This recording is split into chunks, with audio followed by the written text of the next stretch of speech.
The government of Ireland, in cahoots with the Irish Times, a pretend newspaper claiming to report the news, well, at least that's what I call it anyway, are claiming that petrol and diesel vehicles are part of the solution to reduce emissions in Ireland. Have you heard of anything more ridiculous than this? Hello, my friends. Welcome to the Electric Viking. My name is Sam Evans. I'm coming to you here from Melbourne, Australia. Welcome to all the new subscribers of the channel. Really great to have you guys here on the channel. You know, it's been an incredible year for electric cars this year. So we've made more than 700 videos in the last 6 months. You want to check out some of those videos because there's a lot going on in the industry that people are not talking about. And I try and get into the detail and then really start to try and examine what exactly is going on globally, and it's probably not what a lot of people think. So make sure you check out some of our other videos.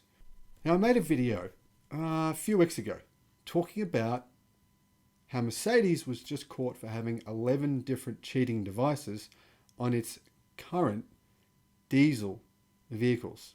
11. You know, maybe we'll never hear the end of this until diesel is dead, because these cheating devices are what is needed to make diesel vehicles apparently be clean diesels. I mean, this whole idea of a clean diesel is ridiculous in the first place, because even with these devices on them, even then, they're still emitting NOx particles into the air, which cause cancer. They do. They cause cancer. Maybe you won't get cancer tomorrow, but you might in 30 years. Now, how do we know they cause cancer? Well, lots of studies have been done, but I made a video about fire brigade workers, my dad being one of them, who have gotten cancer at incredibly high rates all across North America, all over the world. And you know why that is? Because their fire trucks run on diesel. And what they do is they get in their trucks and they start the engine before they've even opened the door, because they're in such a hurry to get out to fires. And so then the actual people in the stations are breathing in these diesel fumes, and they're getting sick and they're not realizing it. And of course, what that meant was that the average lifespan decrease for these fire brigade workers was 15 years less. I made a video. I'll put a link in the description below to that video. So we know diesel causes significant health problems. It's not just about reducing emissions. I think clearly the Irish Times has lost the plot in terms of what this is all about. Sure, global warming is important. We need to address that. But I think even more important than that is not breathing in things in the air that are going to give you cancer. That to me is pretty significant, because our children, do you really want to be exposing your kids? Basically, it's like putting your kids in a room and smoking hundreds of cigarettes with them.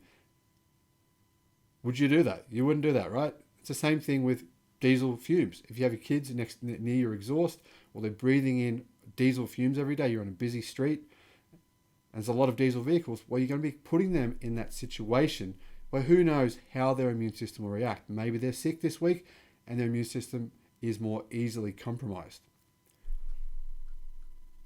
So what did the story say? Well, it said that diesel and petrol cars are part of the solution to reduce emissions, and the government should encourage people to buy newer, more environmentally friendly models and not just electric vehicles, an industry figure has said in Ireland.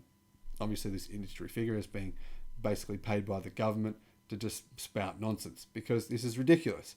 There is no such thing as a diesel or petrol vehicle being environmentally friendly. It doesn't exist.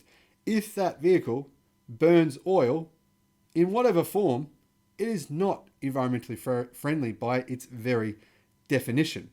I don't understand why a newspaper doesn't understand this simple fact. I mean, even my 6-year-old son can work this out.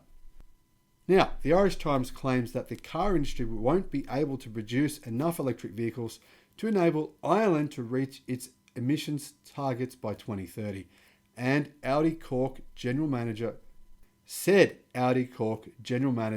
Liam Murphy.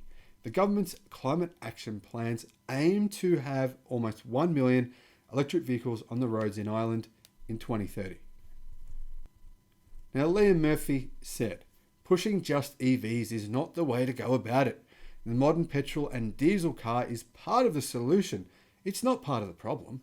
And petrol and diesel models are going to be with us until 2030, when EVs become more available and the charging infrastructure is better, he said.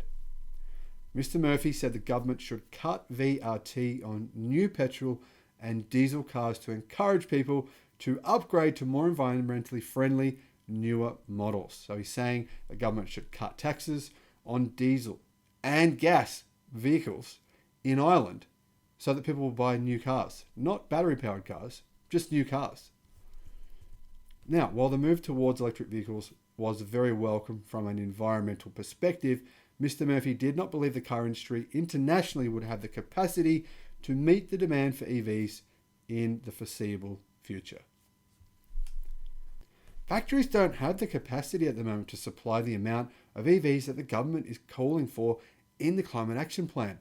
So, the best way for Ireland to hit our emissions target is for people to drive newer internal combustion cars, he said. He thinks he's onto some genius idea. He's just a total muppet, this guy. The newest diesel engines emit a lot less emissions than even a diesel engine from 5 years ago. Obviously, he's going to ignore all the recent scandals, the fact that BMW, Mercedes, Volkswagen been caught recently again. Anyway, there's no comparison between a 2016 diesel car and a 2021 one. So, if you can upgrade your car to a new diesel or petrol car, you are going to cut down your emissions and help the environment. Your resale is also going to go through the toilet. I mean, this sort of comment, I don't understand. The Irish car market is fairly small. It's not that different to the market in Norway. In fact, they're not all that far away from Norway. So why is it that Norway, last month, 95% of their cars were electric? Somehow they were able to magically do it, but Ireland can't do it. I don't know. This is hard for me to understand how people think petrol and diesel vehicles are clean or environmentally friendly. Those things are just oxymorons. Now, could it be that Mr. Murphy is a shill for big oil? Maybe he is. Mr. Murphy said Audi was committed to making improved diesel cars up until 2030, but he acknowledged that more people were becoming concerned about the environmental impact of their driving, and they had seen a significant increase in interest in Audi's electric vehicle range. We've sold quite a lot already, but production is limited at the moment because there isn't sufficient capacity in the plants to meet the demand internationally. But there's a lot of interest from people asking about their range and about the charging infrastructure, he said. Basically, this is a car dealer. The Irish Times went to him. The government are, not really that committed to electric cars in Ireland, clearly. This guy wants to sell more cars. He thought, hey, how can we sell more cars? Tell people that petrol and diesel cars are clean. The newer ones are clean. They're great. These new cars, they don't produce, the emissions are so tiny that you'll be saving Ireland if you buy a new diesel or petrol car. You're going to probably lose 80% of your resale value within a few years as well, because no one wants this old crap anymore once everyone has seen the writing on the wall. It's already happened, by the way. In Europe, diesel figures, sales of diesel vehicles have gone through the floor. They've literally crashed. I've seen numerous reports online on forums of people saying, I bought, right, especially in Norway, I bought the last year's model and I can't sell it for half the price that I bought it in 1 year. So what have they lost? $40,000 in a single year. Massive, massive loss in resale value. And even then, they're still struggling to sell them at cheap prices. So this idiot is just trying to sell cars at any cost. The Irish Times is trying to sell news at any cost. You know what? I'm sick of the media. I'm sick of them whoring themselves out. The media literally whore themselves out just for clickbait. Or if someone wants to pay them for a story, that's what they do now. And it's, you know what? It's embarrassing. Come on, Irish Times. You're embarrassing yourself with this nonsense. Petrol and diesel cars are not clean. Don't recommend anyone to buy them. It's just stupid.